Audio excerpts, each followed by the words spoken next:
Salam Bapak Ibu di dalam Tuhan. Ya, baik, mari kita buka firman Tuhan kita di dalam Injil Lukas pasalnya yang ke-17 ayat 7 hingga ayat yang ke-10. Ya, Injil Lukas pasal yang ke-17 ayat 7 hingga ayat yang ke-10. Ya. Baik, kalau sudah dapat mari kita baca bergantian akan ayat firman Tuhan ini. Tuan dan hamba.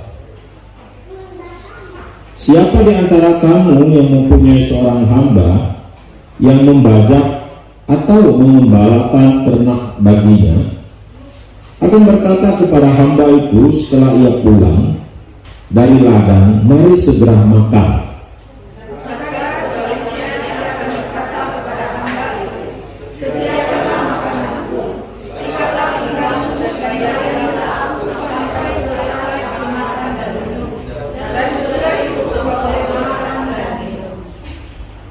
Adakah ia berterima kasih kepada hamba itu karena hamba itu telah melakukan apa yang ditugaskan kepadanya? Apabila kamu telah melakukan segala sesuatu yang ditugaskan kepadamu, hendaklah berkata, kami adalah hamba-hamba yang tidak berguna. Kami hanya melakukan apa yang kami lakukan. Bapak Ibu dikasih oleh Tuhan, hari ini kita mau belajar tentang harga yang harus kita bayar ketika kita menjadi seorang murid Tuhan. Ya. Karena ini tidak ayat yang ke-10 pakai kata kamu. Tuhan Yesus berkata kamu di sini siapa? Bisa saja murid-murid. Ya. Ini hubungan yang ada antara Tuhan Yesus dan murid-murid. Ya. Saudara-saudaraku yang dikasihi oleh Tuhan Yesus, ada harga yang harus kita bayar sebagai seorang murid Tuhan, seorang pelayan Tuhan, seorang yang mengasihi Tuhan, seorang yang percaya kepada Tuhan. Sebagai orang percaya, ada harga yang harus kita bayar dalam kehidupan ini, saudara-saudara. Nah, apa harga yang harus kita bayar? Kalau kita mau masuk sebuah sekolah, biasanya kita harus memenuhi syarat dulu. Ya. Kalau dulu zaman saya NEM-nya harus sekian, baru bisa masuk sekolah ini dan itu. Ya. Jadi ada syarat yang harus kita penuhi sebagai murid di sebuah sekolah.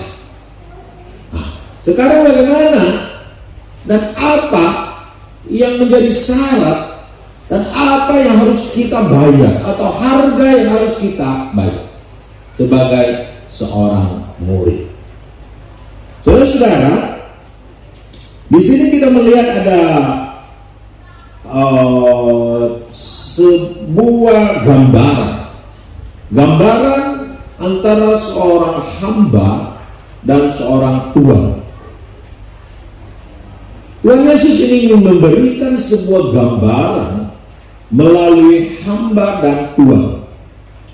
Dan kata hamba di sini ini lebih mengacu kepada budak atau tuan, budak atau dulos. Nah, saudara-saudara, tradisi dulos atau kejadian dulos ini atau hamba ini banyak sekali penyebabnya. Kita tidak tahu apa yang menyebabkan hal ini terjadi, bahwa ada hamba, hubungan antara Tuhan Yesus dengan murid-muridnya dipakai hamba dan tuan. Ya. Nah, kalau kita melihat dalam Alkitab, jelas bahwa kita ini adalah atau orang-orang percaya itu dibeli oleh darah Yesus dari pasar dosa, dari budak dosa. Inilah yang menyebabkan terjadi hubungan antara Tuhan Yesus dengan orang percaya disebut hamba dan budak. Karena kita adalah budak dosa, dibeli oleh darah Yesus, sehingga kita menjadi budak Kristus.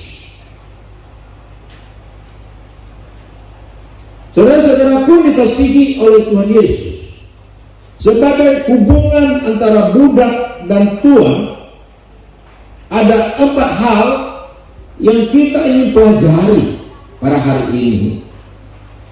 Tapi 2 sudah dipelajari di khotbah pemuda remaja tadi malam, dan sudah mungkin nanti akan diupload di YouTube. Dan tinggal 2 lagi yang ingin kita pelajari pada malam hari ini. Ya. Kita melihat sebagai hubungan antara hamba dan tuan di sini. Kita melihat bahwa ada 4 hal yang kita ingin pelajari, yang 4 hal yang ada itu, dan 2 yang kita pelajari malam ini adalah yang pertama, sebagai seorang budak hubungan dengan hambanya, maka yang pertama yang dilakukan adalah melayani.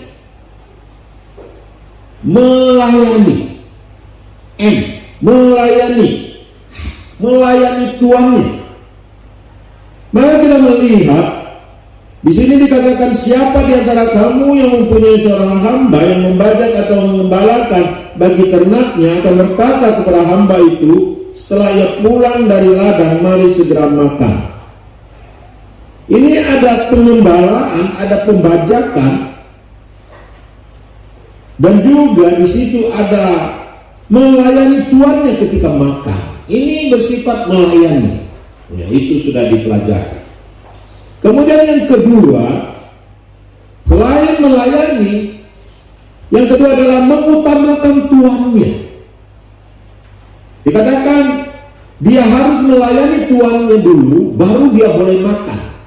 Nah, ini menandakan bahwa seorang budak harus mengutamakan tuannya daripada dirinya sendiri. Ya. Jadi harga yang harus kita bayar sebagai murid Tuhan atau sebagai posisi sebagai budak, maka kita harus mengutamakan Tuhan terlebih dahulu daripada diri kita sendiri. Jadi 2 melayani dan mengutamakan Tuhan. Kemudian yang ketiga yang kita pelajari pada malam ini, itu K. Apa K itu? Dikatakan saudara-saudara, K itu adalah ketaatan kita. Ketaatan kita kepada Tuhan. Saudara-saudara, di sini kita melihat bahwa ada berbagai perintah-perintah, ada berbagai ketaatan-ketaatan yang dimunculkan di situ. Dikatakan di situ, adakah yang berterima kasih kepada hamba itu karena hamba itu telah melakukan apa yang ditugaskan kepadanya. Jadi K itu yang pertama adalah melaksanakan tugas yang diberikan oleh Tuhan kepada kita. Jadi ketaatan kita kepada Tuhan kita. Di ayat yang ke-10 juga berbicara kepada kita, demikian jugalah kamu apabila kamu telah melakukan segala sesuatu yang ditugaskan kepadamu. Ada kata yang ditugaskan kepada kamu. Ada perintah yang diberikan kepada hamba, dan hamba itu harus melakukannya. Dikatakan di situ, hendaklah kamu berkata, kami adalah hamba yang tidak berguna. Kami hanya melakukan apa yang kami, ada kata lagi, harus lakukan. Jadi perintah itu harus dilakukan, tidak boleh tidak dilakukan. Jadi harga yang harus dibayar yang pertama adalah ketaatan kita dalam melakukan perintah-perintah Tuhan kita, yaitu Tuhan kita Yesus Kristus. Mengembalakan, membajak, melayani makan, dan segala perintah-perintah yang lain yang tidak ditulis di situ kita lakukan.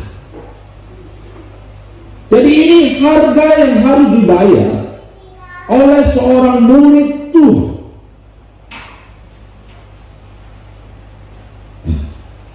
Kalau kita melihat di sini, memang secara posisi dipakai kata budak.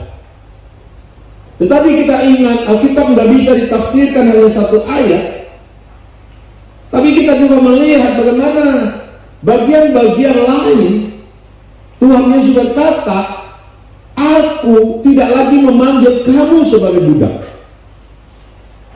tetapi aku menjadikan kamu sebagai sahabat-sahabatku. Jadi saudara-saudara, memang jenis-jenis budak itu ada yang membudakkan diri atau menyerahkan diri kepada tuannya. Selain ada karena kalah perang, ada dijual, ada karena hutang, ada karena apa. Sehingga kalau hal-hal yang kalah perang dan sebagainya itu terpaksa dalam mentaati akan perintah-perintah Tuhannya. Tetapi Tuhan berkata, ketika kita dibeli dengan harga yang mahal, Tuhan mengangkat kita menjadi anak-anaknya. Bukan hanya anak-anaknya, juga Tuhan berkata posisi kita sebagai sahabat-sahabatnya. Ya. Jadi saudara-saudaraku dikasih oleh Tuhan, di sini ketaatan bukan ketaatan yang karena terpaksa, bukan ketaatan karena posisi sebagai budak, bukan ketaatan karena ketakutan kepada Tuhan, karena Tuhan biasa budak itu takut kepada Tuhan.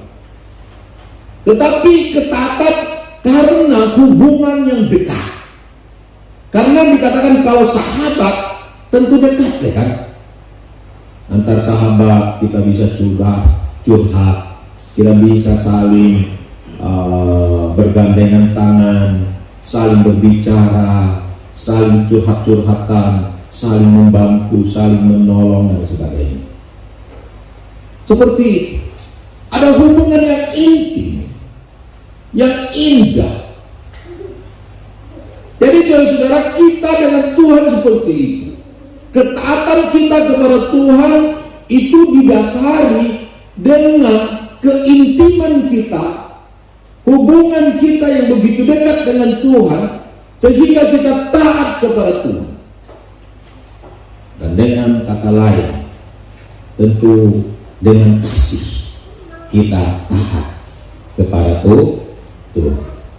Karena sahabat yang baik itu diikat dengan kasih. Kasih itulah yang mengikat antar sahabat itu sendiri. Sehingga ketaatan itu adalah ketaatan karena kasih. Jadi kalau kita berkata aku kasih Tuhan, maka kita akan taat kepada Tuhan. Ini Yesus, maka kita juga akan perintah-perintah Kristus. Kita akan min Yesus, perintah-perintah Kristus. Kita akan mencintai perintah-perintah Tuhan Yesus kepada saya dan saudara-saudara. Amin. Ya.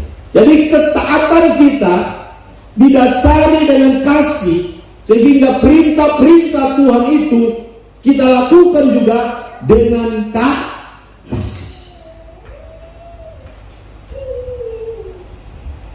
Bapak Ibu dikasih oleh Tuhan,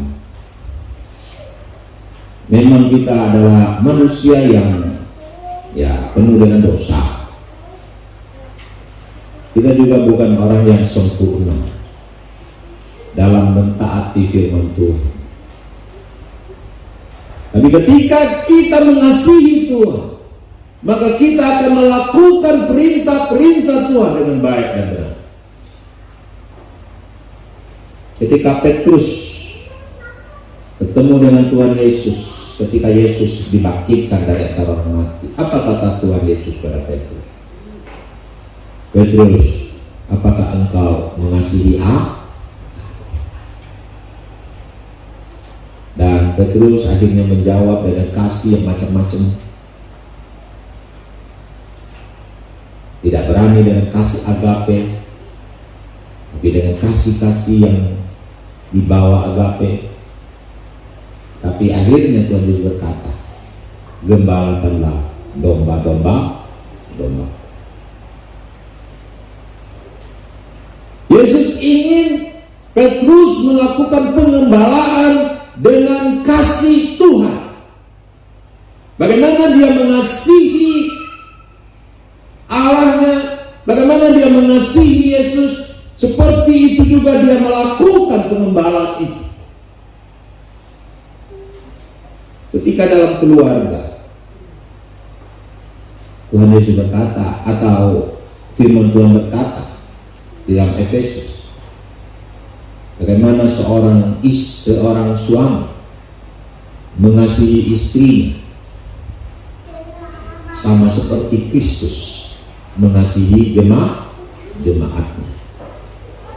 Jadi bagaimana ketika dia mengasihi Yesus, mengasihi Tuhan, seperti itu juga dia mengasihi istrinya. Jadi kalau Bapak Ibu, Bapak-bapak terutama ya, Bapak-bapak ya, kalau engkau berkata aku mengasihi Tuhan, tapi engkau benci istrimu, itu enggak benar. Bagaimana engkau mengasihi Tuhan, seperti itu juga engkau harus mengasihi istrimu. Karena Tuhan berkata, kasihilah istrimu seperti Kristus mengasihi jemaatnya. Jadi aneh kan, kalau ada orang yang rajin ke gereja, rajin mengasihi Tuhan, tapi istrinya ditinggalkan, istrinya dibenci, istrinya dipukul, disiksa dan sebagainya. Padahal dia seorang yang mengatakan aku mengasihi Tuhan. Saudara-saudaraku yang dikasihi oleh Tuhan Yesus, itulah ketaatan. Ketaatan itu sangat berguna dalam hidup kita. Karena ketaatan itu juga membawa kebahagiaan, membawa sesuatu yang indah dalam hidup kita, membawa berkat, membuka berkat. Kepada siapa engkau melakukan sesuatu, itu akan sangat berdampak dalam kehidupanmu. Suatu kali ada seorang pemuda ini waktu itu daerahnya dikunjungi oleh Ratu Inggris. Waktu dikunjungi oleh Ratu Inggris, ramai orang melihat kan, gitu ya. Ketika melihat itu semua, lalu Ratu Inggris turun dari keretanya, lalu berjalan.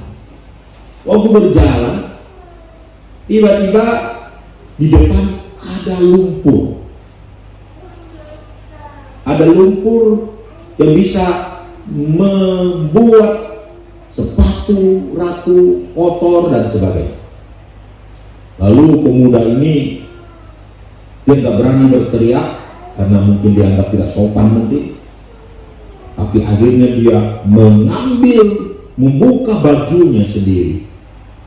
Lalu dia meletakkan baju itu atau mengalaskan bajunya di atas lumpur itu.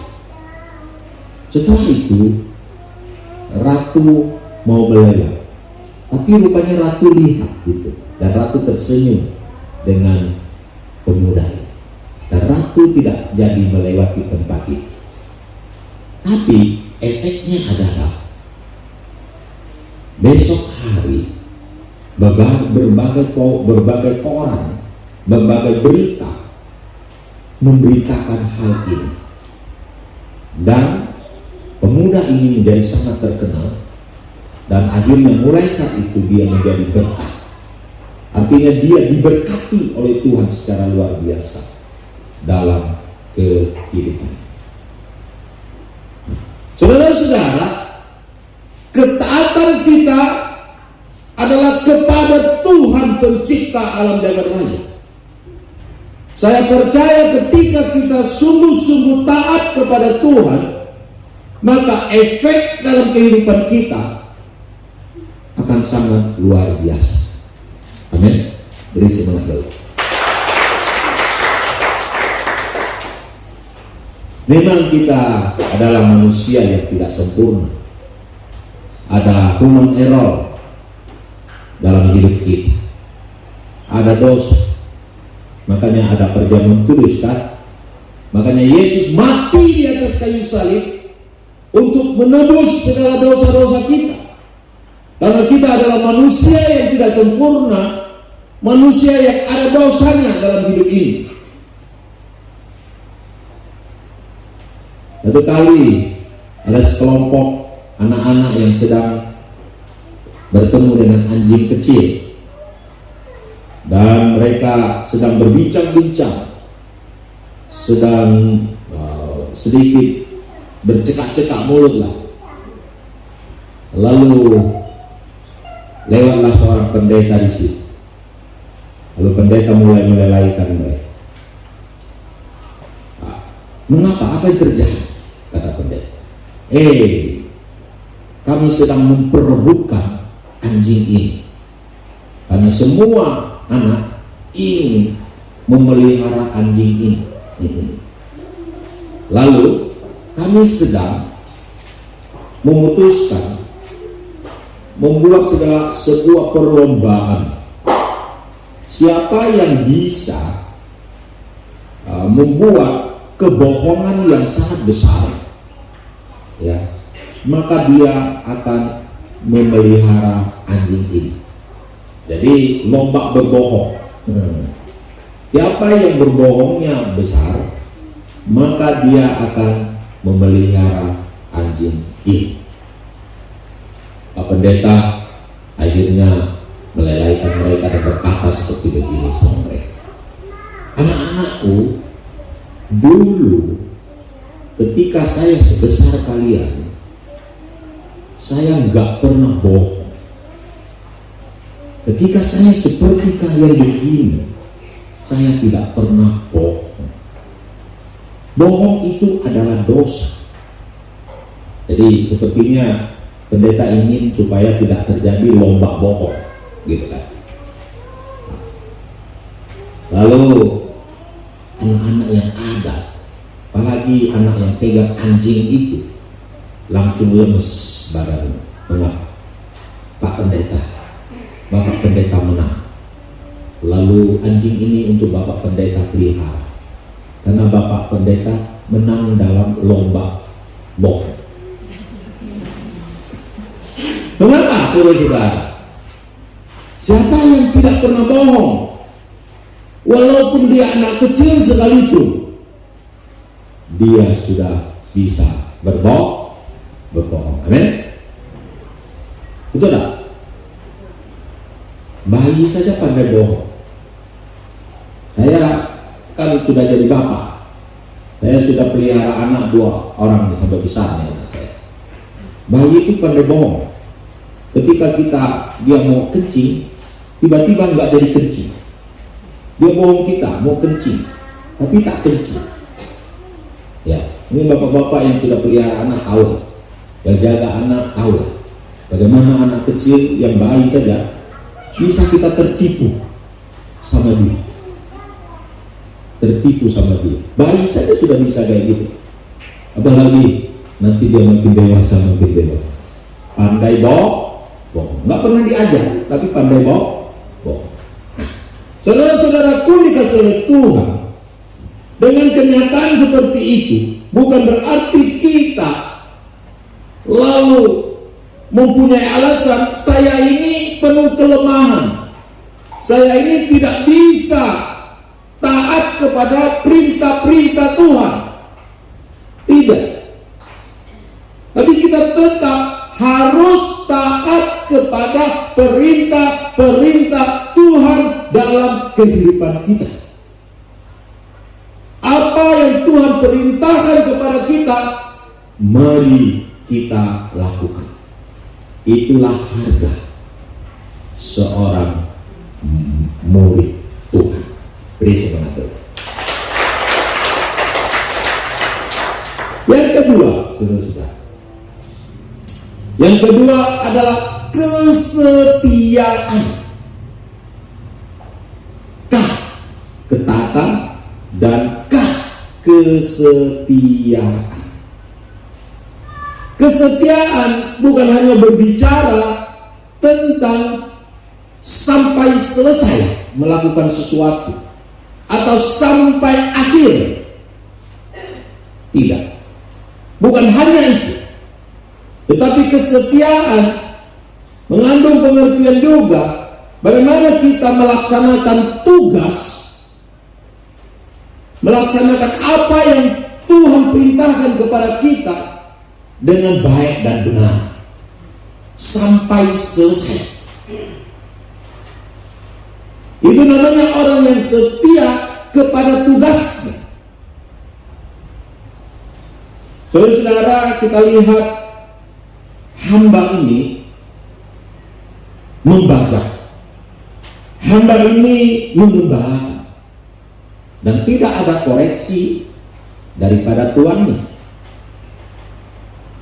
Kita juga melihat hamba ini ketika dia pulang, mungkin dia sudah capek, capek setengah mati, sudah bajak tadi mengembalakan itu domba atau apa gitu.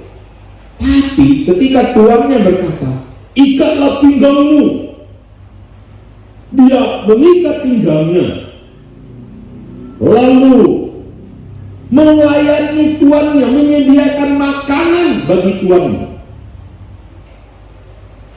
Artinya adalah dia menyelesaikan tugasnya. Tugasnya diselesaikan. Kesetiaan kepada tugas itu.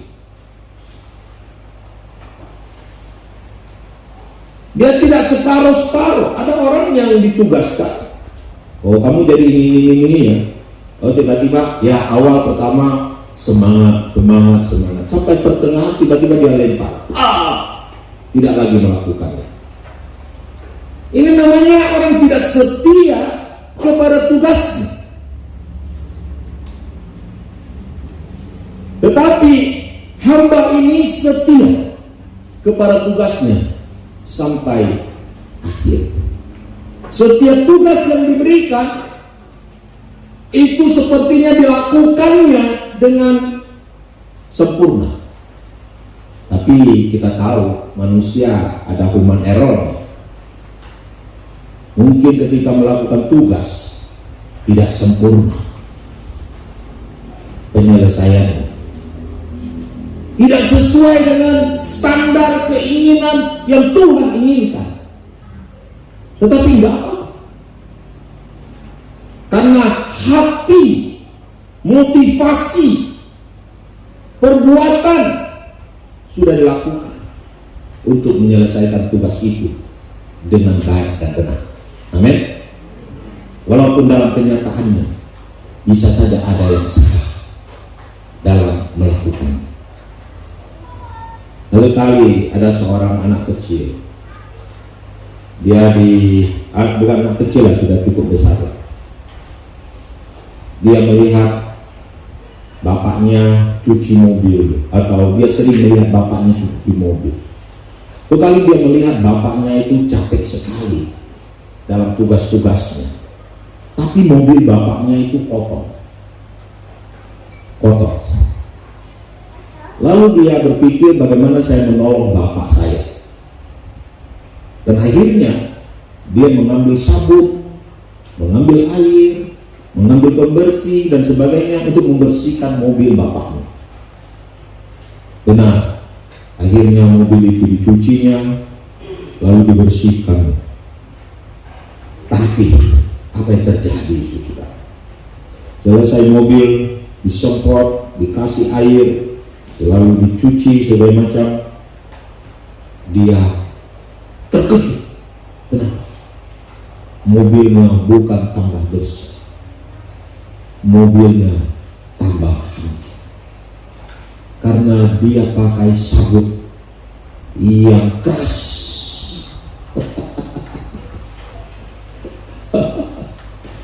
Karena dia melihat mamanya cuci pantat kuali yang hitam-hitam dengan sabut yang keras itu sampai kuali jadi putih. Dia pikir dengan sabut yang keras itu nanti mobil bapaknya jadi bersih. Akhirnya mobil itu jadi hancur berantakan, catnya ludes habis kena. Itu wah, ketika bapaknya bangun dari tidur karena capek, dia melihat mobil, alamak, mobilku ini hancurlah. Siapa yang buat kayak gitu? Siapa yang menggores mobil ini sampai kayak gitu? Catnya habis, dia hantam semua. Anaknya sudah lari tunggang langgang, takut bapaknya. Dia telah melakukan sebuah kesalahan. Dia masuk ke dalam kamar, dia kunci kamarnya. Bapaknya akhirnya tahu bahwa anaknya ini yang melakukannya. Bapaknya marah besar, ngamuk besar. Kenapa? Karena besok sudah nggak bisa dipakai. Masuk ke kantong pakai mobil yang kayak gitu. Gimana?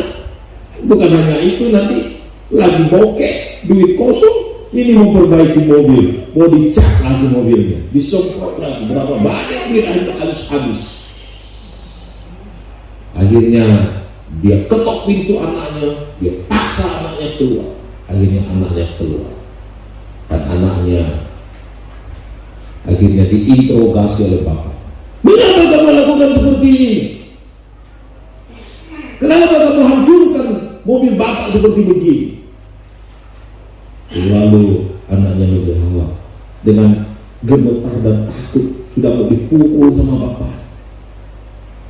Dia bilang, Pak, saya pikir saya salah, Pak. Saya telah pakai sabut yang keras itu yang mama pakai untuk membersihkan kuali. Saya pikir dengan itu nanti mobil bapak jadi bersih. Saya ingin menolong bapak membersihkan mobil karena saya lihat bapak capek sekali. Tapi maafkan saya, Pak, saya telah salah melakukan hal ini. Bapaknya gemetar mau pukul dia, tapi bapak ini orang Kristen. Kembali dia mengurungkan niatnya, lalu dia masuk ke dalam kamar.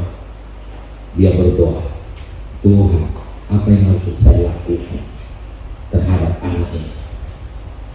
Dia telah merusak mobil saya.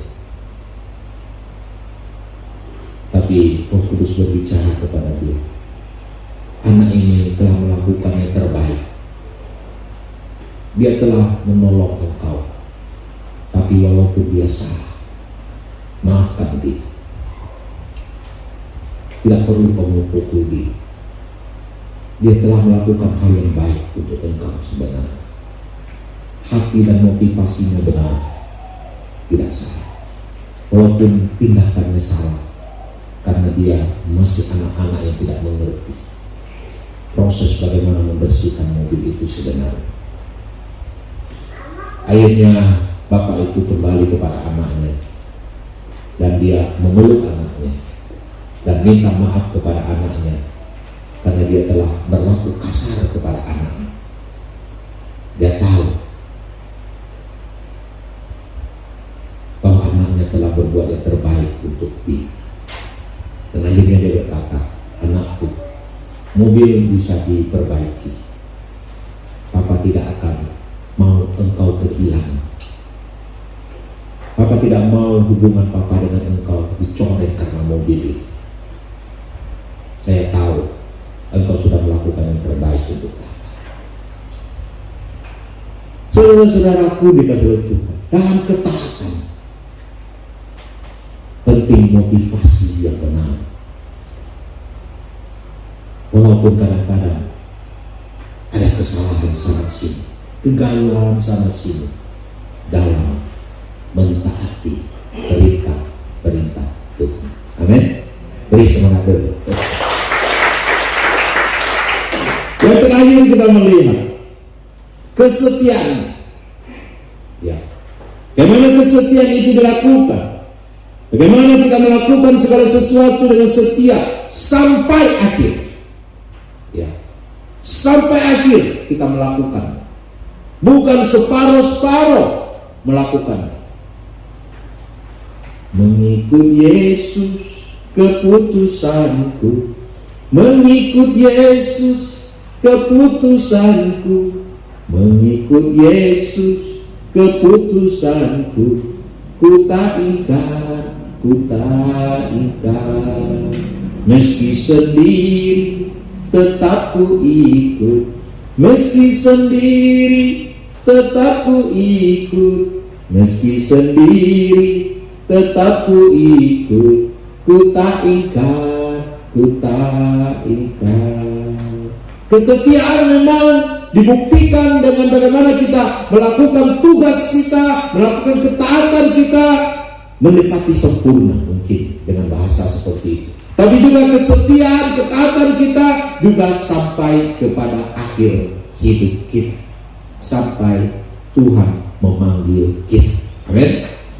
Sampai habis masa hidup kita di muka bumi ini. Walaupun banyak tantangan, walaupun banyak pergumulan yang kita hadapi, kita tetap setia kepada Tuhan sampai akhir hidup kita. Banyak orang yang begitu semangat dengan Tuhan, tapi ketika sudah masuk dalam tantangan, pergumulan, akhirnya orang itu meninggalkan Tuhan. Mencari orang yang setia itu tidak gampang, tapi mencari orang yang semangat itu lebih gampang. Ya. Saya melayani dulu di Teluk Melano, banyak sekali murid-murid saya, tetapi saya melihat hanya berapa persen saja dari sekian ratus yang akhirnya masih setia pada Tuhan sampai saat ini. Kita juga memiliki anak-anak sekolah minggu di tempat ini. Bahkan ada yang belum dewasa saja sudah mulai meninggalkan Tuhan. Kita sudah banyak pemuda-pemudi. Pemuda-pemudi kita cukup banyak hari-hari ini. Tetapi tahukah saudara-saudara, apakah mereka semua setia pada Tuhan sampai akhir hidup kita? Biasanya pemuda-pemudi itu diuji ketika mereka menikah. Waktu belum menikah, mereka begitu setia pada Tuhan. Tapi ketika mereka menikah, disitulah ujiannya paling berat bagi anak-anak pemuda-pemudi. Makanya sampai ayat firman Tuhan ini berbicara, kamu tidak bisa, atau terang dan gelap tidak bisa bersama. Ayat ini yang menjadi sangat penting bagi anak-anak pemuda. Ketika dia mengambil keputusan menikah dengan orang di luar sana, disitulah ujian, dan kebanyakan mereka akhirnya meninggalkan Tuhan. Kebanyakan akhirnya meninggalkan Tuhan. Jadi tidak setia sampai mati. Ada satu lagu sebagai penutup dikatakan, setia-setialah, setia sampai mati, seperti Tuhan Yesus setia sampai mati. Apakah jawabanmu untuk kasih setianya?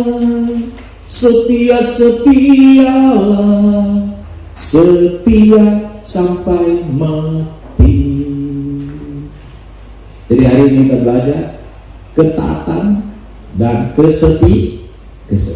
Kiranya Tuhan Yesus memberkati kita semua. Mari kita bangkit berdiri, kita berdoa.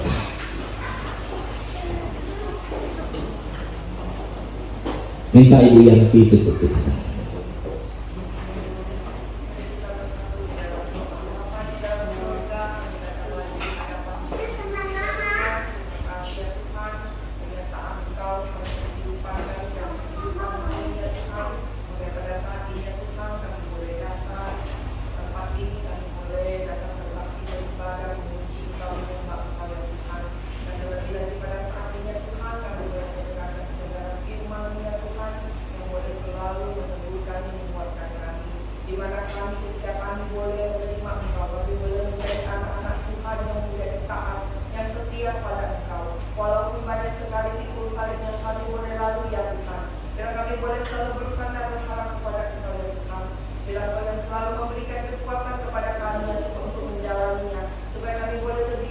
Menjadi lebih baik lagi ya Tuhan, menjadi lebih indah lagi di hadapan Engkau ya Tuhan.